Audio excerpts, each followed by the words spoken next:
There is a reason certain people irritate you far more than they should. Not the ones who hurt you directly. The ones who just exist a certain way. The coworker who brags too much. The friend who seems fake. The stranger online who triggers something in you that feels bigger than the situation deserves. Carl Jung had an answer for this, and it is not comfortable. He believed the people who annoy you most are showing you a part of yourself you have buried and refused to look at. Carl Jung, the Swiss psychiatrist who broke away from Freud to build his own school of thought, spent decades studying what he called the unconscious mind. Not the version of you that shows up at work or at dinner with family. The other version. The one you keep hidden, sometimes even from yourself. Jung called this hidden self the shadow. Today you are going to learn what the shadow actually is, why it controls more of your life than you realize, and how the people who irritate you the most are actually acting as mirrors. By the end, you will understand why your strongest reactions to others are rarely about them at all. Let's start with what the shadow really is. Jung believed that as children, we learn quickly which parts of ourselves are acceptable and which parts are not. If you got punished for being angry, you learned to suppress anger. If you got mocked for being too sensitive, you learned to hide sensitivity. If ambition was called selfish in your house, you learned to downplay ambition. None of these traits disappear. They go underground. They become part of what Jung called the shadow, the collection of traits, desires, and impulses you have disowned because somewhere along the way, you decided they made you unlovable or unsafe. Here is the part most people miss. The shadow does not stay quiet. It does not simply sit in the dark, forgotten. It leaks out. And one of the main ways it leaks out is through your reactions to other people. Think about someone who irritates you intensely. Not someone who has wronged you, someone who just rubs you the wrong way for reasons you can't fully explain. Jung would ask you a simple but uncomfortable question: what if that person is expressing a trait you were never allowed to express yourself? Consider the person who seems shameless about self-promotion. They post their wins constantly. They talk about their achievements without apology. And it makes your skin crawl.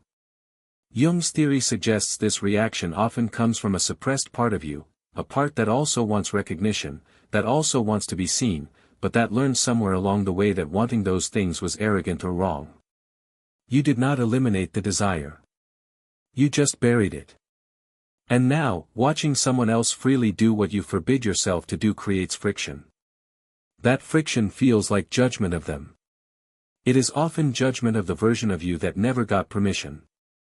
Or consider the person who seems too emotional. Too dramatic. Too open about their pain.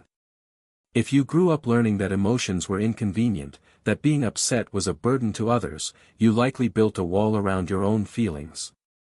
Seeing someone else express emotion freely can trigger something sharp in you, not because they are wrong to feel, but because you were never allowed the same freedom. The judgment you feel toward them is often a mourning of the permission you never had. This is where things get interesting, because Jung did not believe the shadow was only made up of negative traits. This is the part most people never hear about, and it changes everything. We will come back to it in a few minutes, because it is the key to why some people trigger not irritation in you, but a strange kind of admiration you can't explain.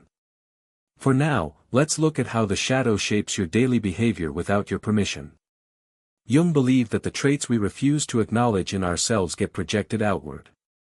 Projection means you unconsciously assign your own disowned qualities to someone else, then react to those qualities as if they belong entirely to them. This is why an argument with a stranger online can feel oddly personal. This is why a passing comment from a coworker can ruin your whole day. The intensity of your reaction is often a clue. Small annoyances stay small. But if your reaction feels disproportionate to what actually happened, that is usually a sign the shadow is involved. There is a pattern researchers in psychology have long observed alongside Jung's original theory: people tend to be harshest toward traits in others that closely resemble traits they dislike in themselves. Not traits they are neutral about. Traits that sit close to something private and unresolved. This is why two people can witness the exact same behavior and have completely different reactions. One person shrugs it off. Another person feels strangely furious. The behavior is identical.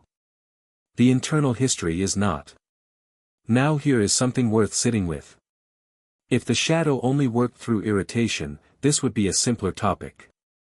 But Jung pointed out something stranger. Sometimes the shadow does not appear as anger. Sometimes it appears as excessive admiration, an intense pull towards someone that feels almost irrational.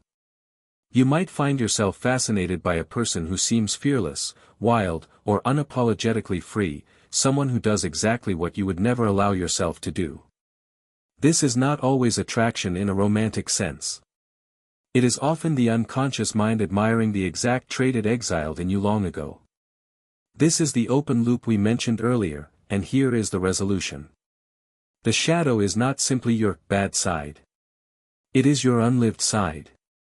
It contains both the traits you were ashamed of and the traits you were never given permission to develop: confidence, boldness, rest, pleasure, anger, ambition, softness, whatever your particular upbringing decided was unacceptable.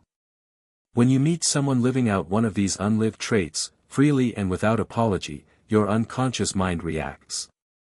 Sometimes with judgment. Sometimes with fascination. Sometimes with both at once. This is why Jung insisted that self-understanding requires facing the shadow instead of pretending it does not exist. Trying to be a purely good person by only acknowledging pleasant traits does not make the darker or hidden traits disappear. It just pushes them further underground, where they have more influence over your behavior, not less. Jung believed real maturity comes from integration, acknowledging that ambition, anger, sensuality, sadness, and pride are all part of being human, and pretending otherwise only makes them slip out sideways, usually aimed at someone else. So here is a practical way to start noticing this in your own life.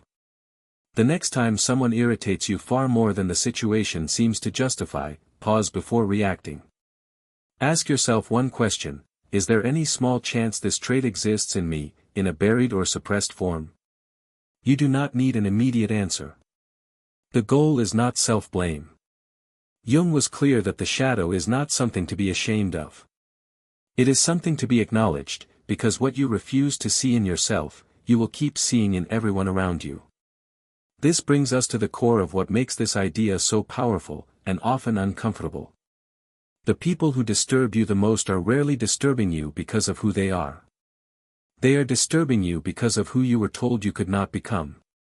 Jung believed the shadow holds not just our flaws, but our exiled potential, the boldness we swallowed, the anger we silenced, the joy we decided was too much.